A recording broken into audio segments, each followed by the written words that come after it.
दिल्ली के इतिहास में नारकोटिक्स को लेकर के एक बहुत बड़ा दिल्ली पुलिस ने एक्शन लिया। इस वक्त हमारे साथ special CP crime branch Ravindra Yadav ji मौजूद हैं। सर, नारकोटिक्स को लेकर के दिल्ली हब बनता जा रहा था और आप लोगों ने आज तक के इतिहास में दिल्ली के सबसे बड़ा एक एक्शन लिया है, ऑपरेशन चलाया। ये पूरा ऑपरेशन क्या है नारकोटिक्स के खिलाफ?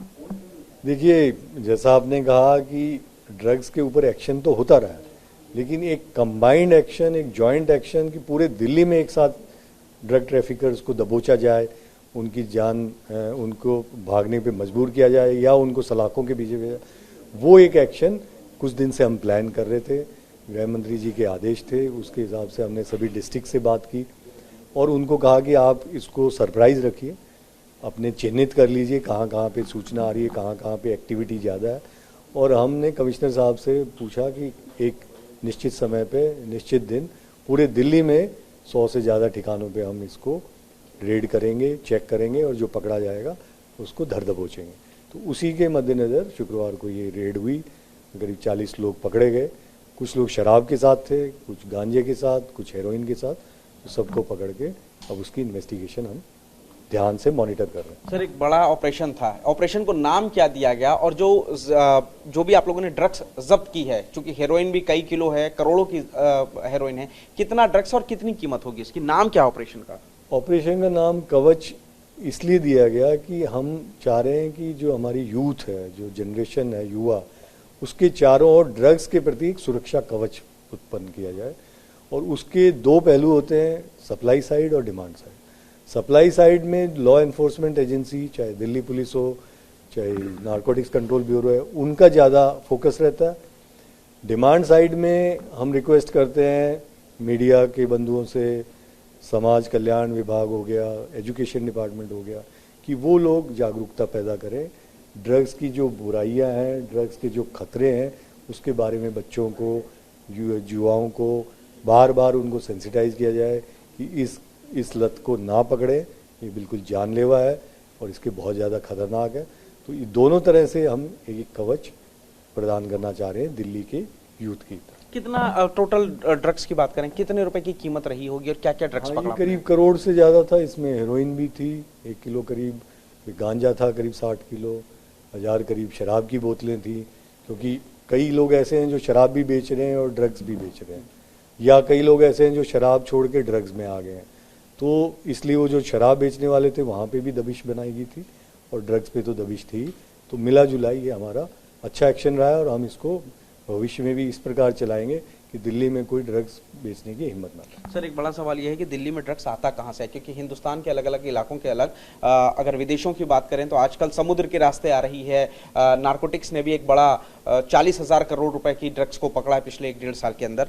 ये जो ड्रग्स है, ये बेसिकली दिल्ली में कहाँ से आती है? कोई रूट आप लोगों को पता लगा इसका?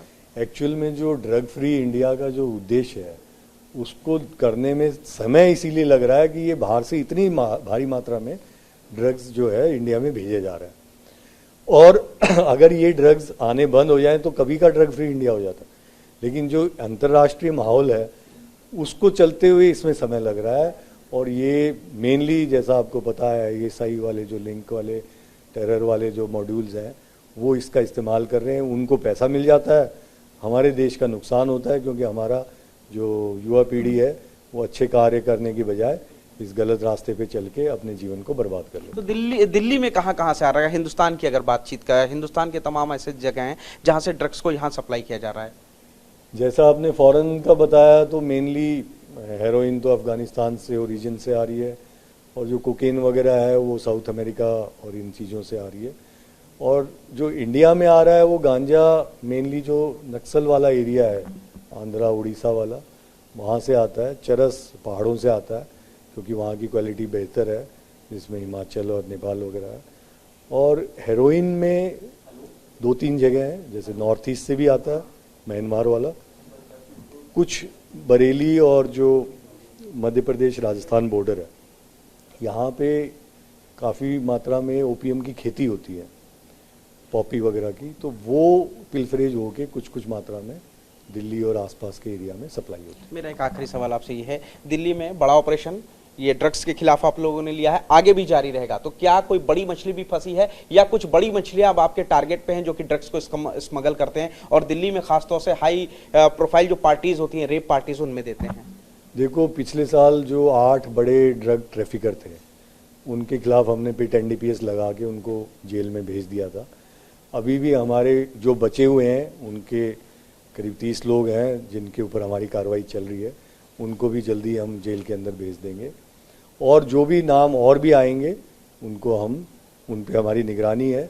अभी पीछे एक इंदरपुरी का एक ड्रग ट्रैफिकर था जो 2 साल से नहीं पकड़ा गया था, 2021 से गायब था, सरस्वती विहार में भेष बदल के रह रहा था, नाम वगैरह बदल के, उसको हमने पकड़ा है। तो जो पीछे के बचे हुए हैं उनको भी ढूंढ ढूंढ के पकड़ा जा रहा है और आगे तो हम किसी को पनपने नहीं देंगे, इतना हमारा विश्वास है। दिल्ली पुलिस स्पेशल सीपी है क्राइम ब्रांच, विश्वास जाहिर कर रहे हैं कि जो भी आगे ड्रग ट्रैफिकर है उसको पनपने नहीं देंगे और पीछे भी जो पास्ट में जो लोग भी ड्रग ट्रैफिकर थे, दिल्ली को नशे के कारोबार में झोंक रहे थे, अब उनकी भी शामत आने वाली है। दिल्ली पुलिस का एक बड़ा एक्शन ड्रग्स के खिलाफ।